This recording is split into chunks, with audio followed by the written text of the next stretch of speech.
Hello everyone. Oh, good morning everyone. My name is Nicole Susan. I'm a teacher by profession and currently I'm an instructional design. I'm an online instructor and I've come here for the interview that I was shortlisted for. First of all, I would like to thank the board of directors, the members of the panel, and other distinguished guests who are on the interview panel. I'm so privileged to be one of the people shortlisted for the post of an online instructor in your organization. As an online instructor, I intend to use a number of technologies, but before I employ those technologies, I have to be aware that online learning is not a new thing, and online learning is very good for our current situation, having been affected by COVID and many other pandemics. And the online learning that we use, I feel I'm the best candidate for this job because of the skills and the technologies I'm able to use in order to help my online learners be able to achieve the intended competencies. First of all, what kind of technologies am I going to use, or what kind of technologies do I have? I have a number of technologies that I've learned out of my course of Masters in Instructional Design, whereby I'll be able to support and monitor the progress of my learners. But before I start supporting and monitoring them, I feel I have the capacity to take them through a navigation of the learning management system using video conferencing or using video presentation.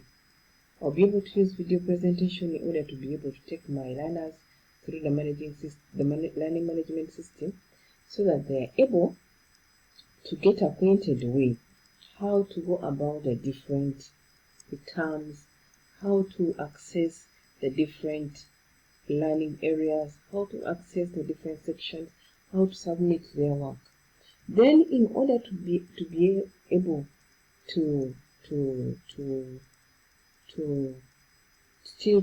facilitate to them, I'll be able to use VoiceThread. This is going to help me to be able to give them feedback, and then they'll also be able to communicate to me, make presentations for their work. Then I'll be able to use emails. This is going to keep us in touch so that they don't feel the absence. It will create the instructor presence to them. I can effectively use them, and then they will be able to feel my presence, and then they will be able to continue with the course and be able to succeed in the course. And then still, I will use a number of technologies like the emails. These emails will be used to give them feedback, maybe on their performance, maybe even to check on them.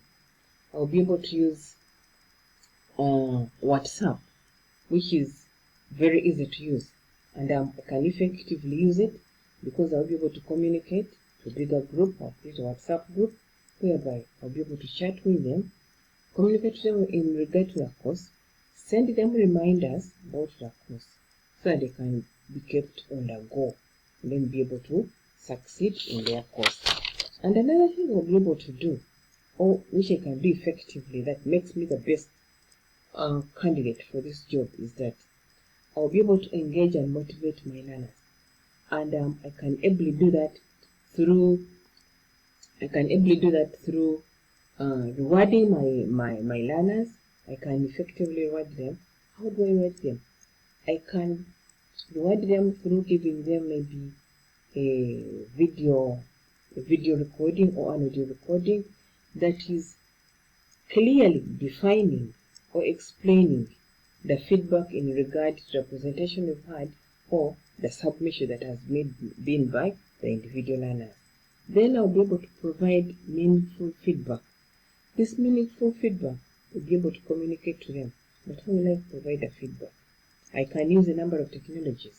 I can use the email, I can use the WhatsApp, I can use the thread, the voice thread. I can use other approaches. I can use Snapchat, I can use Skype, so that these learners we are always kept in connection. We can effectively interact. And then another thing I'll be able to do, I'll allow them to do under the engaging and motivating the students. Allow them to monitor their performance. Through here, I'll be able to set up discussion forums whereby each learner is able to comment on each other's work so that he or she gets to know the challenges he is having, and then is able to even access another person's work and maybe learn from that. Then I can ably put in place engaging activities. How do I do that? This. I'll create social learning communities amongst the learning group. And this can be through using Google Docs. I can also use discussion forums whereby they can ably interact, learn from each other, and then me as a teacher also become a learner within those discussion groups, and then I'll be able to support them. Then another thing I'll be able to do, I'll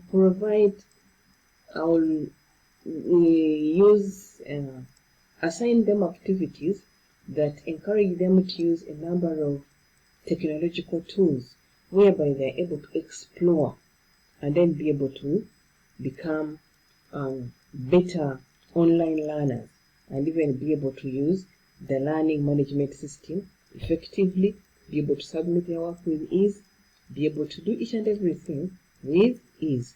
And then I'll also enable them, I'll be able to use the learning communities. These learning communities will be able to motivate them. They will be learning as a group instead of learning individually.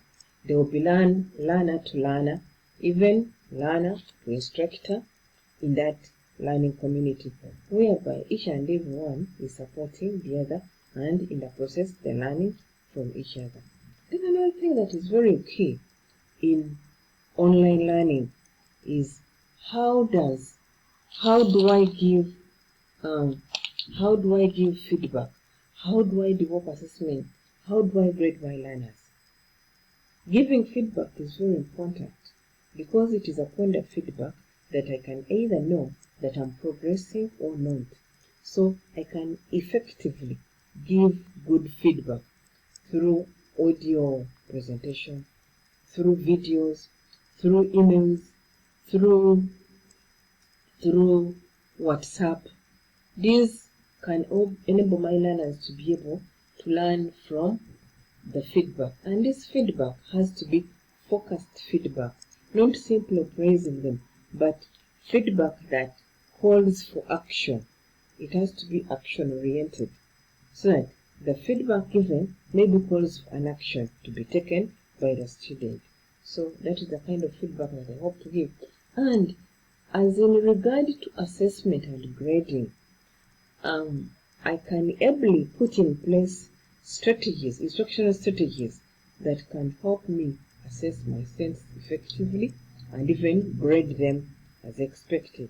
Like for example, if it is a group activity, I put instructions that can force each and everyone be active in that group, not simply being a group member, but at least contributing in the group.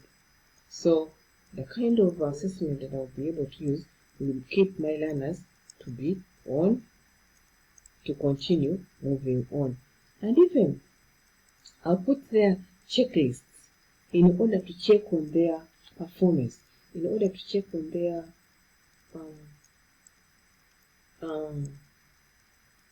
do they really participate in the online activities, or do they regularly participate in the online activities?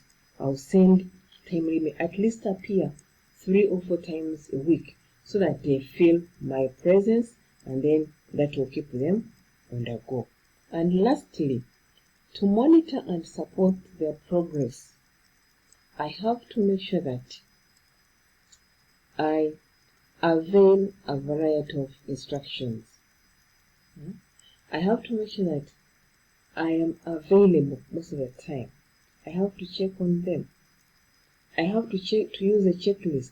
Like for example, in the learning management system, there's a checklist. The number of times one has appeared, it is in percentages. I'll have to check on that. Do they appear on the system, on the learning management system? If one doesn't appear, I can send an email or even give a call, so that I can get to know what could be the challenge, and then give effective support where it is due. Thank you very much.